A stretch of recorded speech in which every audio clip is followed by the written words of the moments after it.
ये सब बेचकर सड़क पर आने का प्लान है तो वैसे इसकी जरूरत नहीं, अपने पास इसका तोड़ है। तुम्हारे पास अभी जो शेयर्स पड़े हुए हैं उनकी कीमत ना के बराबर है। मार्केट के बुरे हाल की वजह से वो रद्दी से ज्यादा कुछ नहीं, इसीलिए वो शेयर्स बैंक को गारंटी के तौर पर दे दो और घर गहने और बची प्रॉपर्टी अपनी माँ और भाभी के नाम कर दो। अब आगे की जिंदगी 100 करोड़ की प्रॉपर्टी से काट लो। कर्जदारों से कह देना कि तुम्हारे पास पैसे नहीं है। ज्यादा शोर या तमाशा करे तो कह देना कि तुम्हारे बाप के लिए हुए कर्ज से तुम्हारा कोई लेना देना नहीं। कंगाली का दावा करके सिचुएशन से किनारा कर लेना।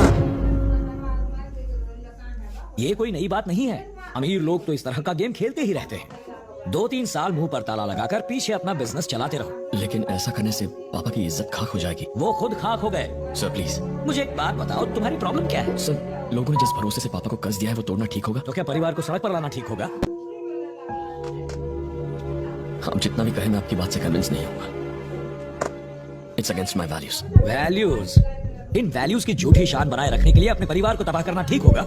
सर, कर्ज चुकाना मेरी जिम्मेदारी है और उससे टालना समझदारी। अगर मैंने ऐसा किया तो मेरे पापा लोगों की नजरों में क्रिमिनल बन जाएंगे। जब भी कोई मेरे पापा को याद करे तो वो उनकी अच्छाई के लिए करे, उनकी बुराई के लिए नहीं। सर, इन पेपर्स पर साइन करके तुम उस कर्ज के लिए जिम्मेदार ठहरोगे, लेकिन अगर तुमने ऐसा कुछ किया तो मेरी नजरों में तुमसे बड़ा बेवकूफ कोई नहीं होगा।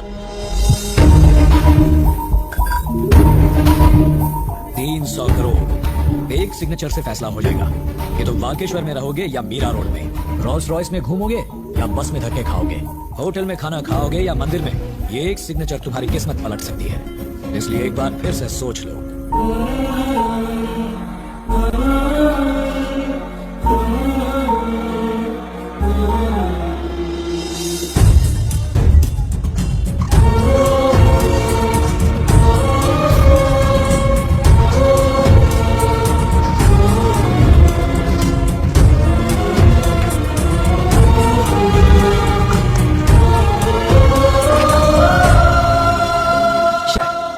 जो नहीं चाहिए था वो रख लिया और जो चाहिए था वो दे दिया।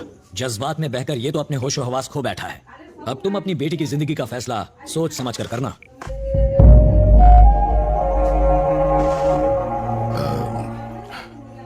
पता नहीं इस वक्त ये कहना सही होगा या नहीं, समझ में नहीं आ रहा। लेकिन अगर अभी नहीं कहा तो बेकार में तुम्हारे दिल में आशा बनी रहेगी कि अगले महीने शादी होने वाली है। ये सगाई टूट चुकी है। अपनी मां से कह देना। पल्लवी,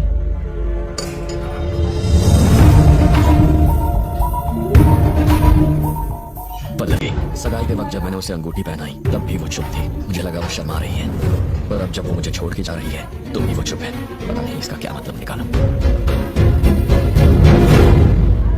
उसने अपनी सारी प्रॉपर्टी बैंक के नाम कर दी। रहने को ये घर तक नहीं बचा। दामाद जी इस सदमे से बाहर नहीं निकलेंगे और बनी के इस फैसले से पूरा परिवार सदमे में है। मेरी बात मान और बच्चों को लेकर मेरे साथ चल। हम डिवोर्स फाइल कर देंगे। अभी तेरी पूरी जिंदगी बाकी है, इसे बर्बाद क्यों करना चाहती है? बेटा कुछ तो बोल।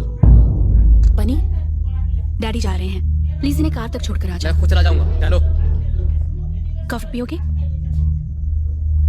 मुझे तो पीनी है, मेरा सर चकरा रहा है।